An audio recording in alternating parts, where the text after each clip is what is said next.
I have a few updates for you from Tigray and from Oromia viewers.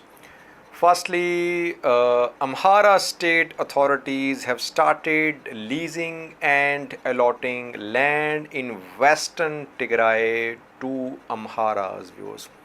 Some documents which are being shared indicate that Rural Land Admin Bureau of Amhara region is allocating huge plots of land to potential investors in western Tigray.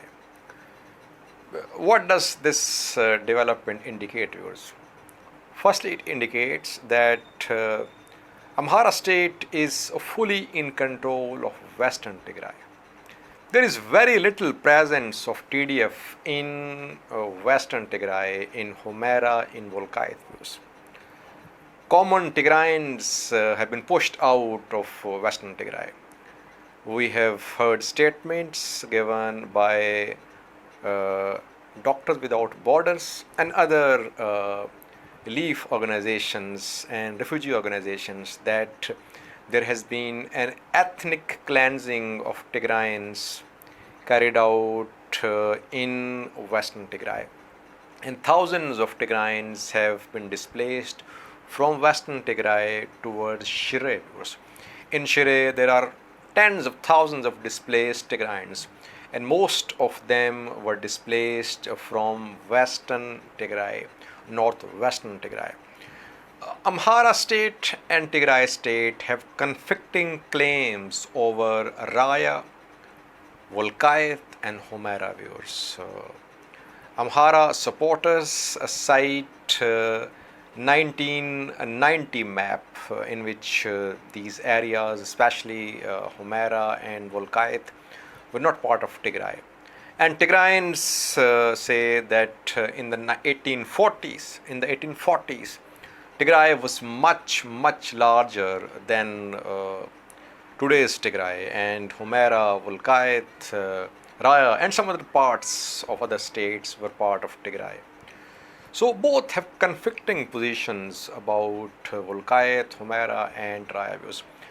Now it seems that Ethiopian National Defense Forces, especially Amhara forces, they are fully in control of western Tigray.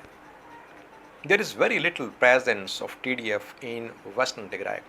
That is why Amhara state officials have started the leasing and allotting of land in western Tigray to Amharas. We have heard some reports about Amharas from Oromia state displaced and settling in western Tigray. Second development is about Kibrom Zabib. Kibrom Zabib is a Tigrayan politician. He was arrested today a few hours ago in Addis Ababa.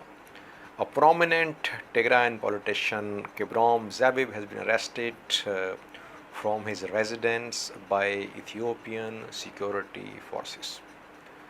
And another key figure who was released today has been arrested. His name is Colonel Gamachu Ayana. He was in Kaliti prison. He was imprisoned after the murder of Hachalo, a famous Oromia singer. And Colonel Gamachu Ayana was charged with having links with OLF, Oromo Liberation Front. He was charged under Anti-Terrorism Act.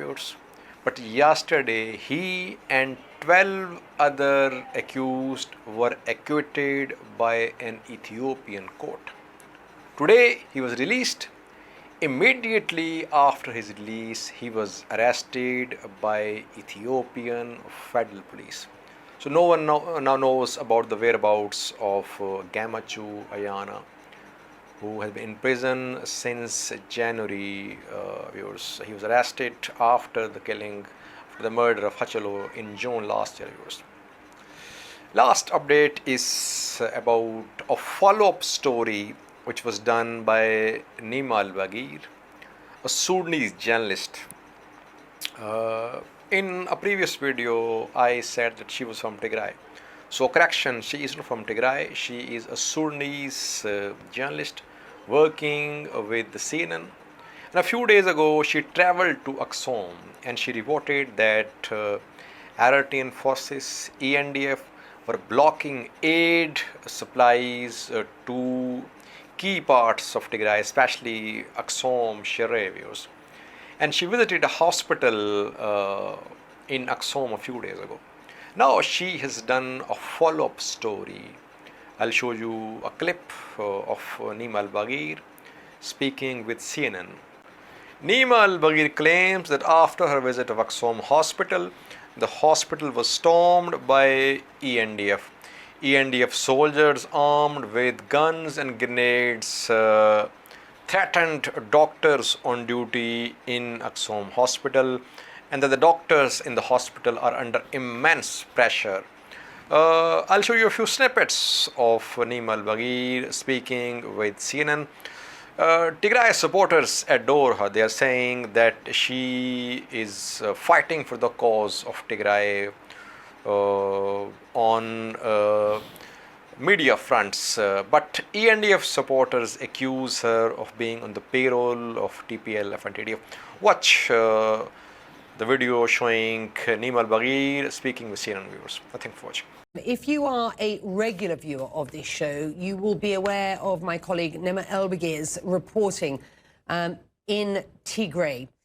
She's been there recently with the team. Exclusive reporting from Ethiopia's embattled region. Our crew witnessed Eritrean soldiers obstructing aid to the region. This despite statements from Ethiopia's government that Eritrean soldiers had withdrawn. With an update on her story, Nema. Well, we have stayed in touch, Becky, with many of the people that we featured in our reporting because of the reality of life in Tigray and the reality for many Tigrayans in Ethiopia. And we were contacted by medical staff at Aksum Hospital to say that on 4 a.m. on Sunday, they were raided by Ethiopian soldiers armed with grenades, with machine guns, attempting to go from ward to ward, and in fact were able to go from ward to ward into the medical student dormitories, harassing and interrogating doctors, accusing them, because they spoke to us, of tarnishing the country's image. They returned subsequently again on Monday, and the threat of their return again is hanging over all of these doctors' heads, Becky. So it is why it is so important for us today on your show to speak out about this, because people there say that they are very afraid for their lives and they're afraid of what's going to happen next. And we've had this confirmed to us by Médecins Sans Frontières, who were witness to this extraordinary scene.